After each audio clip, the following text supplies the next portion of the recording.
వీళ్ళు పాలసీ మేకింగ్లో ఉండకూడదు అనేది ఇదంతా కుట్ర. ఏసీబీ ఉంది ఎవరి కోసమో కాదు, మన కోసమే పెట్టిరు. అది ఏసీబీ బీసీల కోసమే పెట్టిరు ఏసీబీ.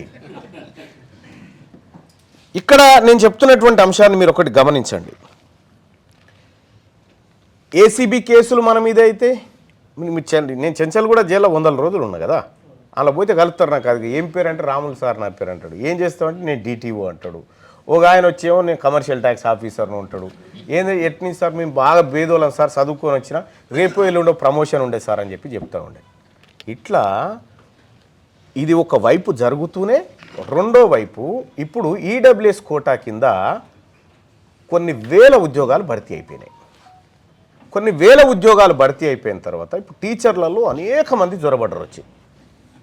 ఇవాళ మీరు ధైర్యంతో ఉన్నారు అభ్యర్థులందరూ, ఎస్ మా బీసీలం ఫస్ట్ ప్రియారిటీ సెకండో థర్డో మేమే పంచుకుంటాం అనేటువంటి లెక్కతో ఉన్నారు. రేపు వాళ్ళు వచ్చినాక వాళ్ళ 3000 లెక్క ఏడిపోతుంది. మరి ఈడబ్ల్యూఎస్ కొంప ముంచింది కదా. మన బిడ్డలకు రావాల్సినటువంటి ఉద్యోగాల విషయంలో ఎంత అన్యాయం జరిగిందో చూడండి.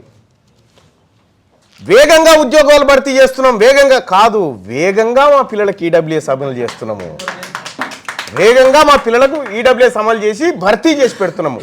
గ్రూప్ 1లో ఈడబ్ల్యూఎస్ని ఇంప్లిమెంట్ చేసిన తర్వాత రేపు వాళ్ళు పాలసీ మేకర్స్ అయి కూర్చున్న తర్వాత మన బిడ్డల గోసెవడినాల 30 ఏళ్ళు ఆడొచ్చి కూర్చుంటారు. 30 ఏళ్ళు ఆడొచ్చి కూర్చుంటారు. ఈ జ్యుడిషియరీ సిస్టంలో బీసీలకు రిజర్వేషన్ కావాల్సి వచ్చినప్పుడల్లా ఇందిరా సహాని కేసు ముంగటేయడం, 50% స్లాబ్ ఉంది ఇక్కడ, రాజ్యాంగంలో లేదే. 50% ఉండాలని ఎక్కడ లేదే. ఎక్కడి నుంచి పుట్టింది? అగ్రవర్ణ జడ్జీల దగ్గర నుంచి పుట్టింది ఆ ఆప్షన్. జడ్జీల కాడ మనం లేము. ఇక్కడ కోర్టుల్లో మన జడ్జి పోయి జర్ర ఆట మీద కూర్చుందాం, హైకోర్టుకు పోదామనేసరికి ఏదన్నా ఆరోపణ చేసి సస్పెండ్ చేసేసే. ఈ రకంగా ఈ వ్యవస్థలో బీసీలకు అన్యాయం జరుగుతూ ఉంటే వీటన్నిటికీ పరిష్కార మూలం ఏంది అని నేను ఆలోచన చేసినప్పుడు రాజ్యాధికారం ఒకటే పరిష్కార మూలం అనుకున్నాను. రాజ్యాధికారం ఒకటే పరిష్కారం అని భావించిన కాబట్టే సోదరులారా, వాళ్ళని ఒకవైపు కార్నర్కు తీసుకొస్తూనే రెండో వైపు మన వాళ్ళని చైతన్యం చేసుకుంటూ ఈ యుద్ధ క్షేత్రంలోకి తీసుకొస్తూ ఉన్నాం. చాలామంది మిత్రులు బలహీనంగా మాట్లాడతారు. బలహీనంగా మాట్లాడడం నాకు ఇష్టం ఉండదు. బలహీనమైనటువంటి వ్యాఖ్యలు నేను వినడానికి ఇష్టపడను కూడా. తిన్మార్ మల్లన్నని ఎవరన్నా విమర్శించారనుకో, అది బీసీ ఓడైతే ఇంకా సంతృప్తి పడతా. నన్నెవడన్నా అన్నా కూడా నా ఓడే అనాలి.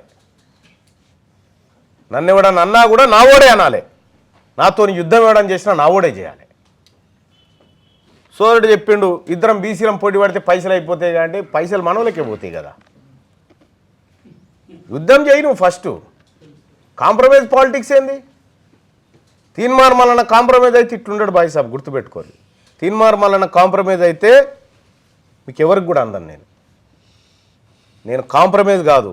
నేను ఎప్పుడో చెప్పిన మల్ల జన్మ లేదు, ఏమైనా చేస్తే ఇప్పుడే చేసి చచ్చిపోవాలి. ఇది ప్రజల కోసం.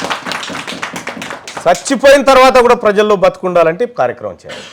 క్యూ న్యూస్ ఛానల్లో పనిచేయటకు అనుభవం గల సీనియర్ వీడియో ఎడిటర్స్ కావాలను సంప్రదించవలసిన నెంబర్ 8688926084.